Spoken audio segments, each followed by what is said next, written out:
Welcome to Communication to Support Inclusive Dance. I'm Juliet Diener, the founder and CEO of icandance, and I'll be thinking about communication within the inclusive dance space. And I'll be inviting some of my community members to help us think of best strategies to better support young people with additional needs. When we think about communication, we often refer to language or our speech. Communication is not only about what we say, but how we say it, why we say it, and what our body says. When creating an inclusive dance community, communication is key to supporting the dancer with additional needs in feeling understood, heard, and accepted. This is needed before dancing has even begun. Communication can either enrich the environment or serve as a barrier. So we're going to hear today with some strategies that I have to offer, as well as some of the strategies offered by our young people. So here are some of the strategies that I think help everybody make the dance space far more inclusive. Strategy 1, check the dancer is ready to receive the communication. Are they truly ready? Only start communicating when you know they are ready to hear it or see it.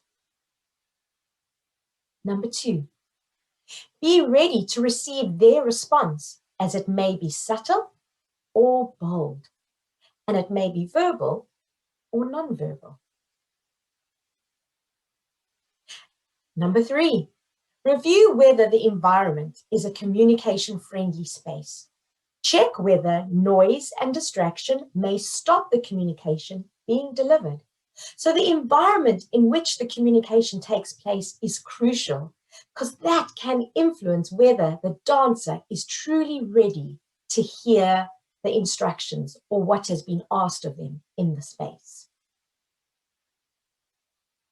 Number 4, focus on what is possible for the dancer by using positive verbal and non-verbal responses. So always work with the dancer's strengths. Always start from a place that you know that they can do, and not from a place that you know that they can't. Immediately then they will begin to be able to feel confident and will then be able to take on more challenge. Number 5, say less and listen or observe more. What is their body telling you? So again, say less and listen, observe more. What is it that their body is telling you? Number 6, questions can be overwhelming, so be selective of how you use them. Constantly bombarding the child with numerous questions and not allowing time for responses can really be overwhelming. So think carefully what you are asking and why you are asking.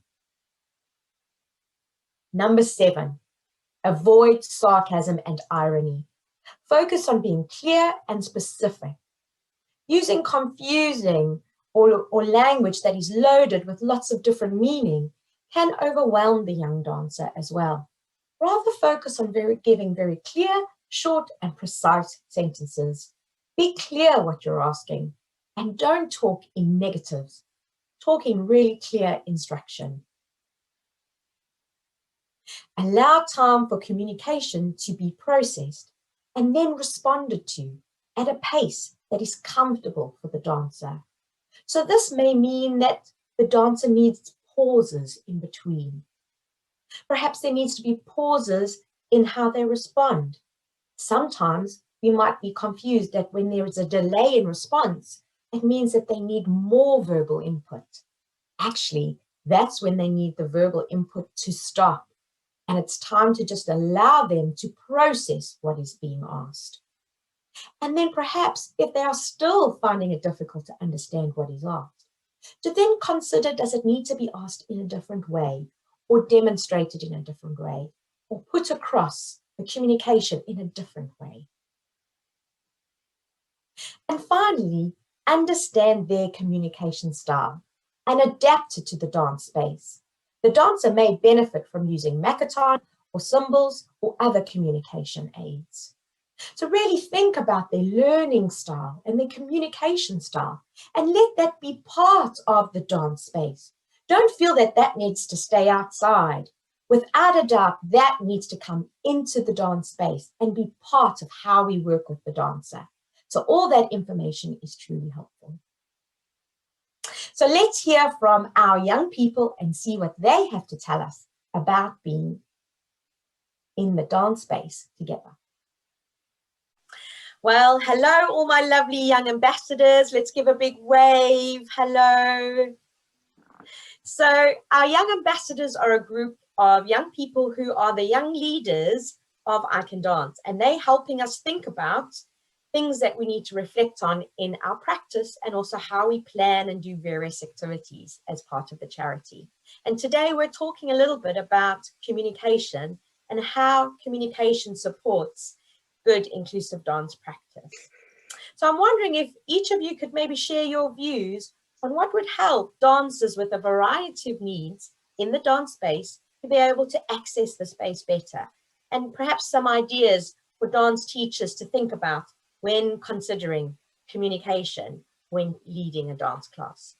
Who'd like to go first? I'll go first. So I think it's really important to maintain eye level, and I think that it really helps you being able to articulate what you're trying to say well, and so both of you understand what is being said. And also I feel like communicating really well makes the dancer feel that they're part of the conversation and they're being listened to, which I think is really important, especially with the young people, because sometimes they can feel a bit left out. So yeah, I think communication is communicating with a good eye level is really important. So really meeting them where they're at, both physically and sort of emotionally. I'm hearing you say, Emily, is like include them and let them be part of it in the communication, whilst also physically making sure you're at their level and that you're working with them. Great, thanks, Emily.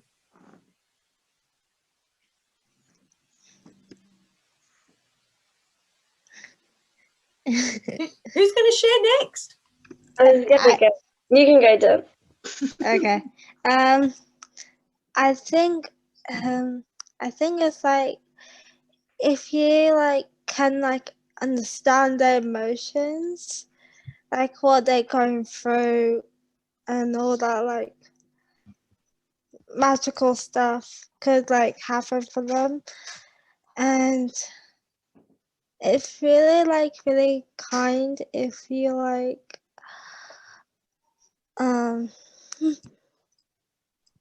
Those are really helpful then.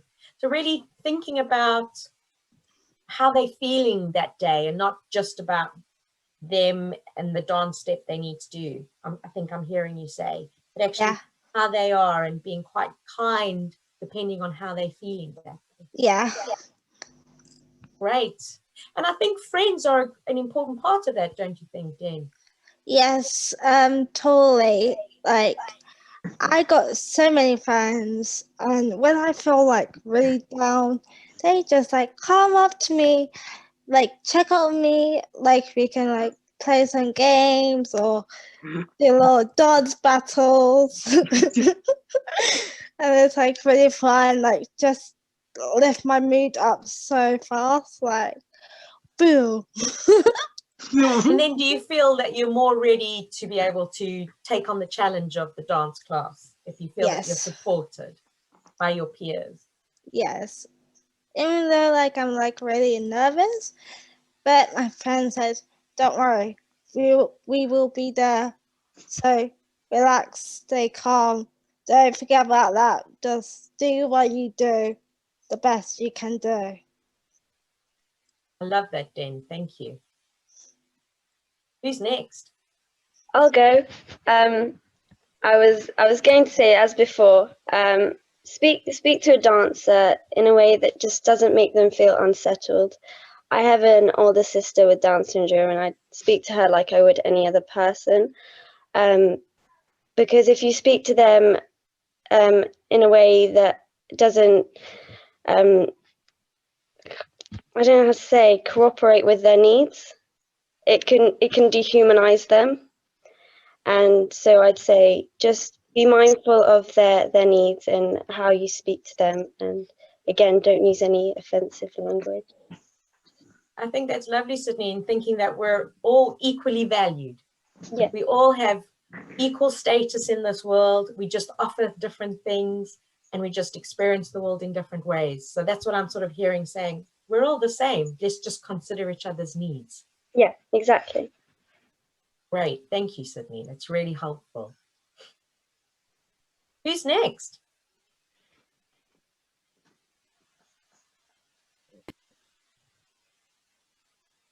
Should I go for next? Go for it, Rhodey. Okay. So, you shouldn't speak to an answer.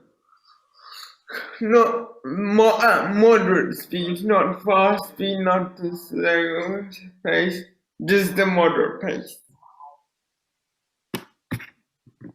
So pacing and being aware of someone's pacing. And sometimes I think, and you also mentioned once to me, Rhodey, accents is also sometimes different accents. As we know, I've got an accent. And we all have different accents, don't we? So some people do not understand what their sounds are saying. How do you think they can check that they are being understood? See if they can improve their accent to sound more realistic. And I think it's really important to always check that what we are saying is being heard and understood before we presume someone has understood it. What do you think about that? Yeah. Yes. Great. Thanks, Rhodey. Josh, that leaves you. Final word of wisdom. What have you got for us? Some people can create stories, create some stories like they did, and yeah, make some stories. I've noticed that you're really good at sharing your stories in the dance space, Josh, Yeah. and finding the moves. So are you saying that that really helps you to be able to communicate in the dance space, that you can use the stories? Yeah. And is there anything else in the way you learn the steps that you think would be helpful, that's maybe not with words, but with just looking? Yeah. Yeah.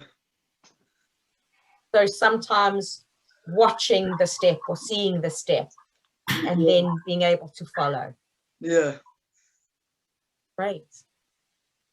I think those were all brilliant tips, everybody. Thank you for sharing your advice on how it is to communicate best in an inclusive dance space. We're really lucky to learn from you today. So thank you, everybody. Bye. Bye. I do hope that these strategies that we've shared with you today will help enrich the dance space and make it a truly inclusive experience for all.